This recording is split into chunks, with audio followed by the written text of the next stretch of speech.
nyonso ya molili batia na bomo inanga contre libala nanga contre santé nanga contre mosala nanga contre mambongo nanga. Bonjour ou bonsoir à tous selon que vous nous suivez partout au travers le monde. Chers téléspectateurs, nous vous remercions pour votre attention et aussi pour la fidélité dont vous faites montre à l'égard de la chaîne de Jésus-Christ, la CVV internationale. Nous sommes ici dans le cadre de notre mission dénommée la pratique du combat spirituel. Une transe dans laquelle nous allons mettre en exergue les différentes règles des jeux applicables au combat spirituel pour avoir une vie de victoire. Entre autres, les instructions qui doivent être mises en jeu pour pouvoir avoir la victoire dans le nom de Jésus-Christ.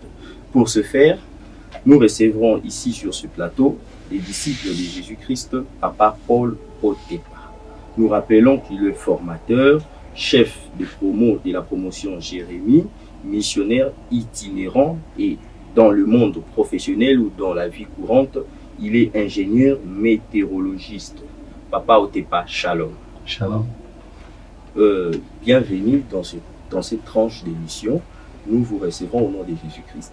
Merci beaucoup, Joseph. Pour notre premier numéro, nous allons aborder le thème ou comme sujet, nous allons avoir quid du combat spirituel. En d'autres termes, c'est quoi le combat spirituel? Qu'est-ce que l'on doit entendre par le combat spirituel? Ok, merci beaucoup, Joseph. À la lumière de la parole de Dieu, si nous lisons dans Apocalypse chapitre 12, versets 7 à 9, même le verset 12b et le verset 17. Je ne sais pas si on a vraiment le temps de le lire, mais si nous lisons dans ces passages-là, il est bien dit qu'il y a un conflit qui a eu naissance autour du trône de Dieu, au ciel. Le conflit qui opposait un camp et un autre. Le camp du diable, Satan, que la Bible appelle aussi serpent ancien, et le camp de ceux qui défendaient la vérité, Michael et les autres, les anges de Dieu. Et la Bible dit que le camp de Satan et les anges qui les soutenaient n'étaient pas forts. Ils ont été chassés du trône immédiat de Dieu et ils étaient précipités sur la terre ici dans le monde. Donc le conflit qui a commencé au ciel est venu jusqu'ici au monde et c'est ça donc le combat spirituel. Le combat spirituel au fait c'est un affrontement. Un affrontement parce que toutes les catégories de personnes citées dans ces passages-là sont tous spirituels. Vous allez voir là-bas, on dit l'ange qui s'appelait l'ange des lumières, qu'on appelait le diable, qui était devenu l'accusateur des enfants de Dieu. L'ange n'a pas un corps physique. Et lorsqu'on l'a chassé, la Bible dit qu'il est descendu ici, dans le monde, animé d'une grande colère. Et la colère, sa colère, il a décidé de faire la guerre à 3 catégories de personnes. La femme et sa postérité, la première catégorie. La deuxième catégorie, tous ceux qui ont le commandement de Dieu, qui veulent obéir au commandement de Dieu, c'est la deuxième catégorie. La troisième catégorie, tous ceux qui ont tous ceux qui ont le témoignage de Jésus-Christ. D'accord, nous vous avons suivi, papa, religieusement d'ailleurs. Maintenant, si vous devez décrire ou définir de manière brève le combat spirituel, que diriez-vous exactement? Je dirais qu'il y a un affrontement entre deux armées. Ce sont deux armées en présence. L'armée de Dieu constituée de Dieu lui-même, Jésus-Christ Nazareth qui est le chef de cette armée-là, et tous les anges qui combattent de son côté, et l'armée de Satan, les diables, les serpents anciens, qu'on appelle les dragons et tout ça, et tous les anges déchus qui l'ont soutenu dans le ciel, qui sont descendus avec lui. La Bible parle d'un tiers de ces anges-là qui sont venus avec lui sur la terre et qui sont en train de chercher à renverser ce que Dieu a instauré sur la terre. D'accord, merci. Arracher le bonheur des enfants de Dieu. Donc nous pouvons retenir qu'en peu de mots, le combat spirituel pour vous, c'est un affrontement. C'est un affrontement spirituel. Voilà. Une rencontre entre deux royaumes, un affrontement entre deux armées qui s'affrontent. Oui. L'armée de Dieu et l'armée du Le diable. diable. Si le combat spirituel était un affrontement entre deux armées, vous pouvez nous dire quels sont les belligérants entre les deux armées? Quels sont les belligérants? Comment peut-on les identifier? Il s'agit de quel type d'armée exactement? Non, l'armée de Dieu, je disais l'armée de Dieu, Dieu et le diable qui s'affrontent. Dieu est l'idéal, c'est Dieu qui a créé toutes choses. Il a voulu que l'homme soit heureux. Le diable, qui était devenu l'accusateur des enfants de Dieu, voulait arracher ce bonheur-là à l'homme, pour que l'homme commence à l'adorer lui.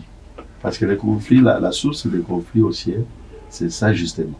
Le diable, qui s'appelait autrefois ange de lumière, lui, il était chargé de prendre les louanges, l'adoration de Dieu et le présenter à Dieu. Il prenait, il collectait la louange, l'adoration de ce monde ici et présentait à Dieu. Maintenant, à un certain moment, il a voulu que tout cela lui appartienne, qu'il soit loué, qu'il soit adoré. Il était enflé d'orgueil et c'est à ce moment-là que tout a commencé et Dieu l'a chassé. Parlons des armées. Même au travers du monde ou dans le monde, nous voyons tous une certaine structuration ou une organisation dans chaque armée. Puisqu'il y a l'armée de Dieu et l'armée du diable, pouvez-vous, papa au départ, nous dire comment est-ce que l'armée de Dieu est organisée ou est structurée, ou comment est-ce que l'armée du diable est structurée? Oui, dans toutes les deux armées, il y a une partie physique et une partie spirituelle. Donc, une partie invisible et la partie visible. Et dans l'armée de Dieu, il y a la partie invisible qui est constituée des anges. Et la partie visible qui est constituée justement des disciples et des soldats de Christ comme vous êtes là. Donc ceux qui ont accepté Jésus-Christ et qui marchent selon les instructions de Dieu. Et dans l'armée du diable également, il y a des parties, des catégories de personnes. Il y a la partie spirituelle, qui est constituée des anges déchus. Les anges déchus qu'on appelle les démons, justement. Les anges qui sont venus avec lui. Et le diable lui-même, leur chef. Donc, et aussi, ceux qui sont appelés les agents de ténèbres physiques, c'est-à-dire ceux dont le diable a pris possession de leur corps et leur âme. Parce qu'il faut se rappeler que, si je peux dire ça, si on a le temps, il faut se rappeler que Judas était à côté de Jésus, mais la Bible dit que quand Satan entrant en lui, c'est à ce moment-là seulement que lui va être capable d'exécuter l'ordre de Satan. Il est allé se retrouver à la réunion de Caïphe. Et là-bas, Caïphe et les anciens sacrificateurs, le point à l'ordre du jour dans cette réunion, c'était arrêter Jésus, le tuer par ruse. Voyez-vous? Mais avant, il était là, il gardait l'argent. Quand Satan n'était pas encore entré à lui, il n'était pas capable d'exécuter. Donc, tous ceux que le diable a pris possession d'eux sont dans l'armée physique du diable. Les sorciers, les gens qui sont les femmes. Papa, quel est le rôle, de manière concrète, quel est le rôle que l'homme joue dans l'armée de Dieu, tout comme dans l'armée du diable, étant donné que nous sommes dans un combat spirituel. L'homme est physique, l'homme c'est le matériel. Quelle est la part ou le rôle que l'homme joue dans le combat spirituel de manière concrète? L'homme, s'il est dans l'armée de Dieu, c'est-à-dire il est dans la catégorie physique de l'armée de Dieu, lui il est là pour obéir à la volonté de Dieu, à tout ce que Dieu nous demande. Les commandements de Dieu, il obéit aux commandements de Dieu et il se soumet à Jésus-Christ de Nazareth. S'il est aussi des côtés du diable, lui là-bas, leur mission c'est voler, égorger et détruire. Parce que ça c'est la mission du diable. La Bible dit le voleur ne vient que pour voler, égorger, détruire. Donc c'est la mission de leur maître qu'ils exécutent lorsqu'ils sont même physiques. Parce qu'ils appartiennent à cette armée-là.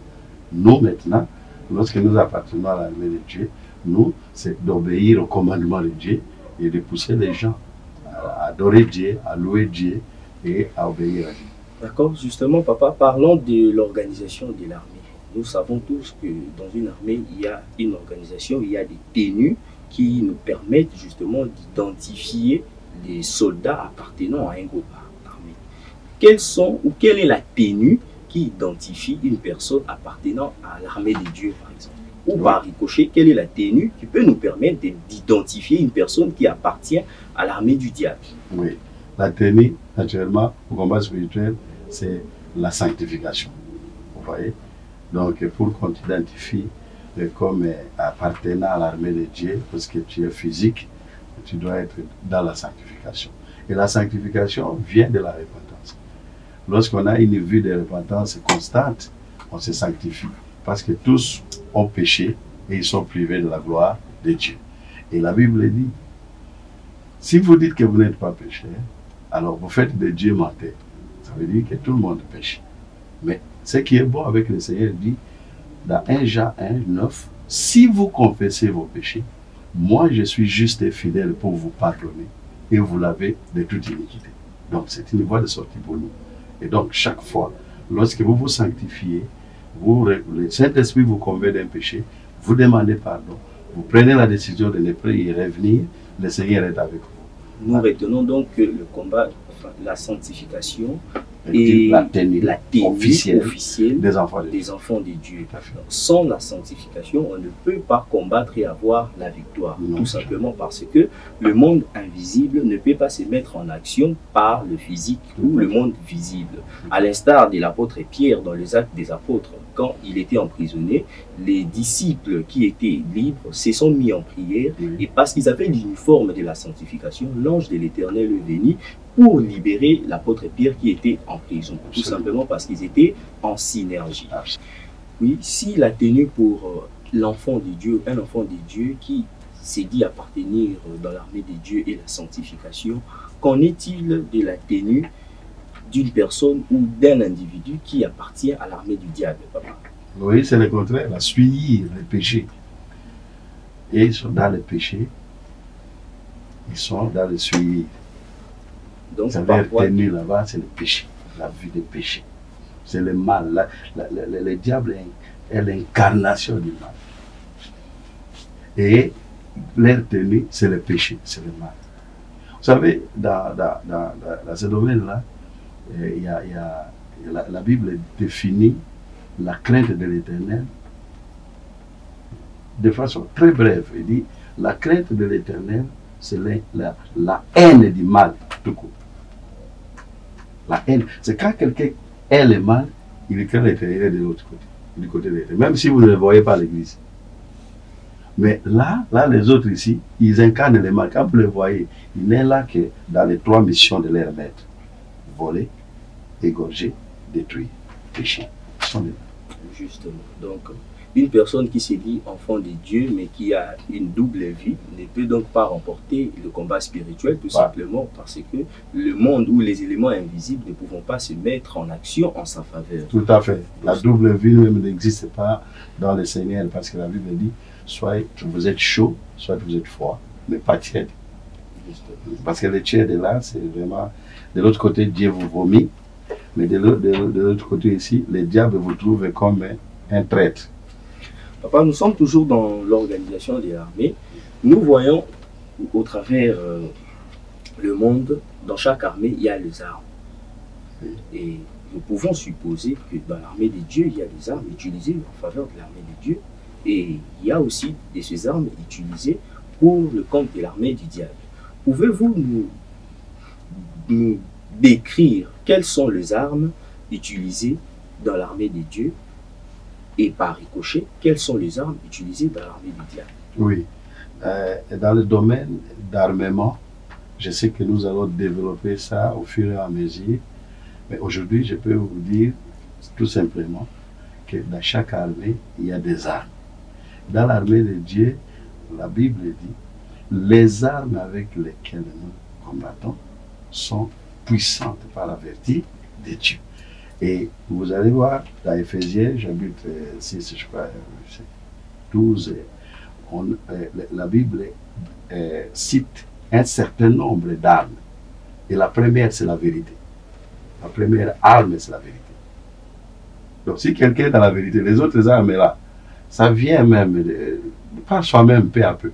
La vérité constitue l'arme principale et que la personne qui appartient dans le cas de Dieu doit avoir. Vous voulez dire qu'il existe ou qu'il existerait une certaine hiérarchie d'importance dans les armes spirituelles? Tout à fait. Bon, pas hiérarchie, mais l'efficacité de chaque arme est différente. Vous voyez?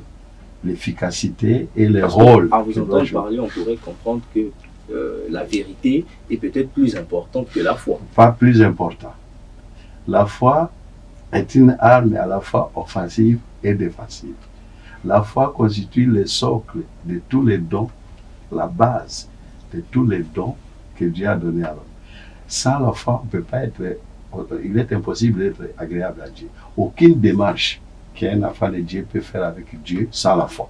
Il faut commencer d'abord à avoir la foi en Dieu, bien sûr, parce qu'on peut avoir la foi aussi, mais aux idoles. Il n'existe donc pas une hiérarchie. Non, la hiérarchie, non, c'est seulement un dénombrement.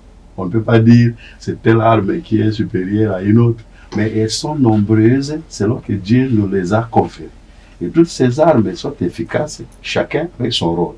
Vous savez, même dans les armes du monde qui existent, il y a des chars de combat, il y a des fusils, il y a d'autres qui ont, je ne sais pas, des revolvers. Mais on ne peut pas dire que tel est plus puissant que l'autre, mais tous les armes ont un seul objectif, anéantir l'ennemi. Et c'est ça, ce que Dieu nous a donné dans les livres d'Éphésiens. Et nous aurons l'occasion d'aller arme par arme pour les définir.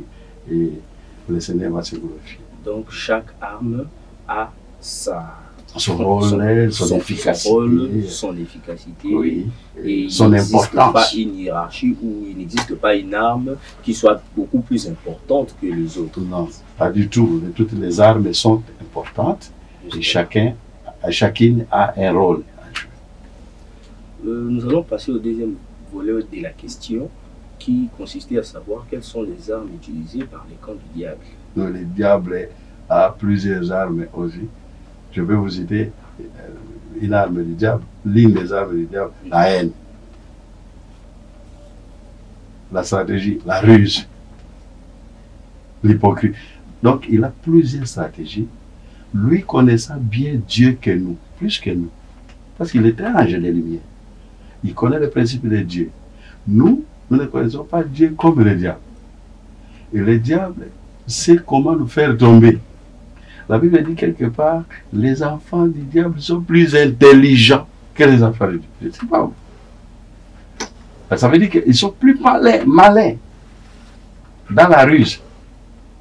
Nous, parfois, on est un peu comme un peu naïf. On donne l'amour, mais sans prudence. Mais le diable est très rusé. Donc, la ruse, là, c'est sa stratégie.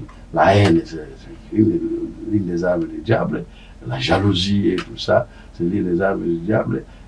Et c'est pour ça qu'un enfant de Dieu ne peut pas combattre le diable avec ses armes. Vous ne réussirez pas. Vous incarnez le bien, vous ne pouvez pas être jalouse. Vous ne pouvez pas avoir la haine.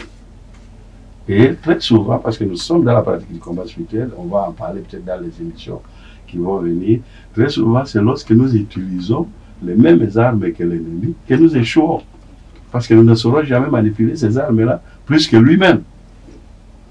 Papa, tout au début, nous avons dit que cette émission a pour mission de mettre en exergue les règles applicables au combat spirituel pour avoir ou mener une vie de victoire. Vous pouvez nous énumérer en peu de mots quelles sont les règles, de manière concrète, quelles sont les règles, et existe-t-il un document dans lequel on a eu à énumérer les règles applicables au combat spirituel? Quelles sont les règles applicables au combat spirituel pour mener une vie de victoire? Oui, et Joseph, vous avez raison de poser cette question, parce que la Bible dit aucun athlète ne peut remporter la victoire s'il ne court pas selon les règles de jeu. Certainement, il y a des règles. Et la Bible dit même, vous demandez, vous ne recevez pas parce que vous demandez mal. Et quelles sont les règles? Les règles, si je peux vous le briefer rapidement, il faut d'abord remplir certaines conditions. D'abord avoir la foi en Dieu, pour être agréable à Dieu. Parce que vous ne pouvez pas demander à quelqu'un dont vous n'êtes pas agréable. devant lui.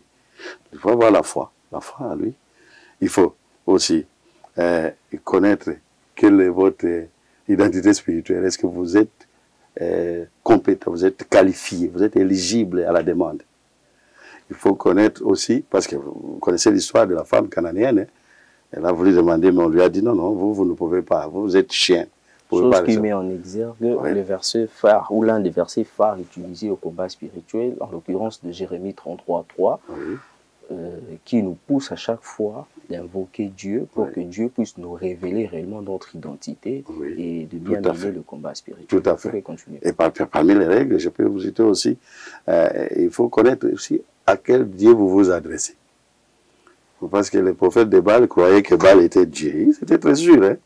Mais en fin de compte, ils étaient déçus. Il faut connaître le Dieu à qui vous vous adressez. Très souvent ici, nous prions, mais nous ne savons pas quel est le Dieu que nous invoquons. Comment connaître le Dieu que nous invoquons? Comment le connaître? Le Dieu, c'est Job qui a défini Dieu. Job a donné la définition de Dieu. Job dit, je reconnais que tu peux tout et que nul ne peut s'opposer à tes pensées. C'est-à-dire, le Dieu, c'est celui qui peut tout. Et la Bible confirme en disant, c'est Jésus-Christ qui est le véritable. Voyez-vous? Donc, c'est ça le Dieu, c'est là le Dieu à qui nous pouvons nous adresser. Et les prophètes de Baal sont allés chez Baal, ils n'ont pas réussi. Troisièmement, il faut avoir la persévérance. Dans la prière, ce n'est pas quand vous avez demandé, et vous dites, non, le Seigneur ne m'avait pas donné. Moi, je suis conducteur de réunion ici, j'ai déjà entendu une prière du genre, Nzambe nalembi. Nalembi, non. Mais parlons justement de la persévérance, papa. Existe-t-il un moment précis ou un ultimatum qu'un chrétien doit se réserver pour se dire que quand j'ai pris, en déant ces temps ou en déant cet ultimatum, Dieu doit me répondre? Non, Dieu, il est souverain. C'est lui qui est le maître des temps et des circonstances. Il a fixé toutes choses à son temps. Imagine, Dieu dit à Marie et Joseph, dit non, n'allez pas avec l'enfant là-bas, dans la ville. Il faut attendre que Hérode meure d'abord, parce qu'Hérode en veut à l'enfant. Croyez-vous qu'il était incapable de dire à Hérode de mourir au même moment et puis que l'enfant entre à vivre? Non. Mais il a fixé toutes choses à son temps.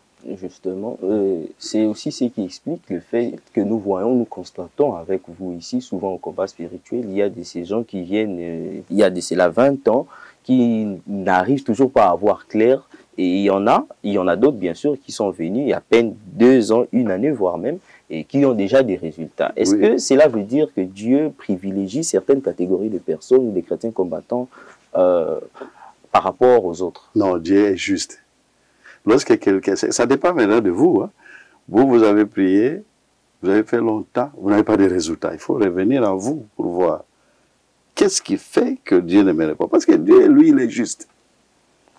Il est juste et il fait de manière équitable. Il ne fait exception de personne. Alors, quand vous avez beaucoup traîné, il faut revoir votre façon de prier. Est-ce que vous êtes vraiment dans le respect des règles de Dieu? Et lorsque vous allez vous retrouver, parce que le Saint-Esprit va vous dire, c'est ici où ça cloche, et vous pouvez aussi améliorer, parce qu'il faut arranger les relations avec le Seigneur pour que les choses soient accélérées. Justement, parlant exactement de la persévérance, nous voyons qu'il y a aussi de la patience dans la persévérance, qui est un fruit de l'esprit. Et on ne peut avoir la patience que lorsqu'on a le Saint-Esprit qui met en nous le fruit de l'esprit pour bien mener le combat spirituel. Tout à fait. Papa, nous allons passer à une autre question. Quels sont les enjeux du combat spirituel? En fait, les enjeux, si on lit dans le livre des Actes des Apôtres, le chapitre 26, vous allez voir que Dieu veut, tout simplement, les enjeux pour Dieu, c'est d'arracher ses enfants, qui sont, parce que quand il y a la guerre, il y a des prisonniers de guerre, il y a des captifs, il y a des gens, des blessés de guerre et tout ça, il y a des gens qui se sont fait esclaves de l'autre côté. Alors Dieu veut arracher tous ces enfants-là de ces conditions-là où ils sont dans les mains du diable, dans les ténèbres, et les amener dans la lumière et leur donner le bonheur qu'il a voulu pour eux. Par contre, le diable, lui, il veut égorger, détruire. Parce que quand on parle des enjeux, on voit les objectifs, non? objectifs de chaque camp. Et donc, égorger, détruire, voler. Donc, pour les diables, c'est vraiment faire perdre à Dieu ses âmes. Voyez-vous? Et dépeupler les camps de Dieu pour peupler son camp. Voilà. Donc, on peut retenir par vos propos que lorsque le diable se met à combattre les enfants de Dieu, c'est pour leur arracher leur bonheur, par ricochet, la foi. Donc, une personne qui perd son bonheur va perdre la foi ou l'espérance en Dieu, forcément. Perd tout ce qui est bon, ce que Dieu lui a conféré. C'est pour ça que chaque fois qu'on dit Jésus a tout accompli, mais c'est vrai, non? Il a tout accompli, tout est là, les mariages, tout ça, les voyages, ça y est. Mais il y a une interposition. Les diables, les serpents anciens, qui veulent nous empêcher de vivre ce bonheur-là, vient s'interposer. Dit, viens prendre, on va voir. Et c'est pourquoi il faut l'affronter. Nous avons le combat spirituel. Papa, parlant de la mission que le diable s'est assigné d'arracher le bonheur ou la foi aux enfants de Dieu. En fait, pourquoi arracher la foi? Qu'est-ce qu'il vise en voulant arracher la foi à un enfant de Dieu? Il gagne quoi en arrachant la foi à un enfant de Dieu, les diables? Qu'est-ce qu'il vise exactement? Oui, son problème, c'est de perdre les enfants de Dieu. Parce que, vous savez, pour Dieu, il y a Pierre qui a posé la question à Jésus. Il dit, nous avons tout abandonné. Nous t'avons suivi. Mais qu'est-ce que nous aurons? Le Seigneur dit, il a parlé de 10 siècles. Dans les siècles présents, vous aurez tout ce que vous voyez, les rues, les maisons, les voitures et tout ça, dans les siècles présents, avec persécution. Et dans les siècles à venir, les salut. Et c'est là la différence entre les enfants de Dieu et les enfants du diable. Et ils ont des véhicules ici, ils n'ont pas le salut. Hein. Mais nous, quand nous persévérons, nous avons ici tout ce qu'il y a, les mariages et tout ça, et le salut. Justement, selon que la foi est vraiment la condition sine qua non pour appartenir à Dieu. Oui. Et c'est pourquoi le diable se met à attaquer notre foi. Oui. Et dans notre combat, nous devons donc de lutter pour ne pas perdre cette foi. C'est d'ailleurs la raison pour laquelle l'apôtre Paul, à la fin de sa vie, conclut en disant que j'ai combattu le bon combat. Qui est le bon combat qui est le combat de la foi. Oui. Donc à chaque fois que nous sommes attaqués, c'est notre foi qui est mise à l'épreuve, c'est notre foi qui est attaquée, d'où la nécessité de garder la foi pour résister au diable et de combattre le bon combat. Oui, parce que le diable sait que sans la foi, la personne ne sera jamais agréable à Dieu. Justement. Et quand il n'est pas agréable à Dieu, Dieu ne lui donnera rien. Justement. Donc il faut commencer par attaquer ce qui lui donne accès au bonheur. Papa, parlons de bon combat. Est-ce qu'il existe un mauvais combat? Si le bon combat, c'est le combat de la foi, existerait-il un mauvais combat? Oui. Lequel? Un mauvais combat, c'est de chercher la foi aux autres dieux que le Dieu d'Israël, que l'Éternel Dieu. La foi aux idoles, la foi aux biens matériels, la foi à l'argent. Parce que la Bible dit quelque part, l'amour de l'argent est la racine de tout le monde. Et la Bible dit, la cupidité, c'est l'idolâtrie. Voyez-vous? Donc, vous ne pouvez pas donner toute votre foi à une chose fabriquée des mains des hommes. La foi en Dieu. Jésus a dit, croyez en moi et croyez en Dieu. Et c'est pour ça que nous, chez le PF, nous développons ce que nous appelons aussi la foi scientifique, qui est celle qui détruit la foi des papas, pour la plupart, ici, au combat spirituel.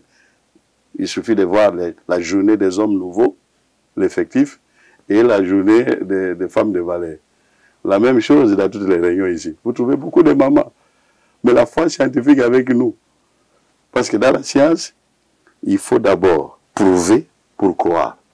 Papa Otepa, le temps nous est imparti. Nous arrivons pratiquement à la fin de notre mission. Vous allez nous dire exactement qu'est-ce qui cause cette foi scientifique dans le cœur de plusieurs papas? C'est le diable. Le diable qui fait croire aux gens que la science est au-dessus de Dieu. Donc c'est une science pernicieuse. Alors quand la science, dans son principe, veut d'abord prouver quelque chose avant de l'accepter, dans le principe de Dieu, il faut d'abord accepter, croire, pour prouver après. Parce que la Bible dit, si vous croyez, vous verrez la gloire de Dieu. Voyez-vous? Vous croyez d'abord, vous voyez la gloire de Dieu. Mais dans la science, vous prouvez d'abord pour croire. Donc c'est différent. Heureux ceux qui ont cru sans avoir vu Tout à est fait. écrit dans la parole de Dieu. Tout à fait. Ainsi, nous sommes arrivés à la fin de notre émission et nous vous remercions beaucoup pour votre disponibilité, papa. Et la matière étant très abondante, nous ne pourrons pas donc le puiser tout de suite là. Et nous allons vous revenir prochainement pour parler encore d'autres sujets très importants. Merci beaucoup, Joseph, que c'est vous bénisse. Chers téléspectateurs, nous vous disons énormément merci. Merci pour votre attention et merci pour votre fidélité. À nous revoir au prochain numéro au canal CVV International.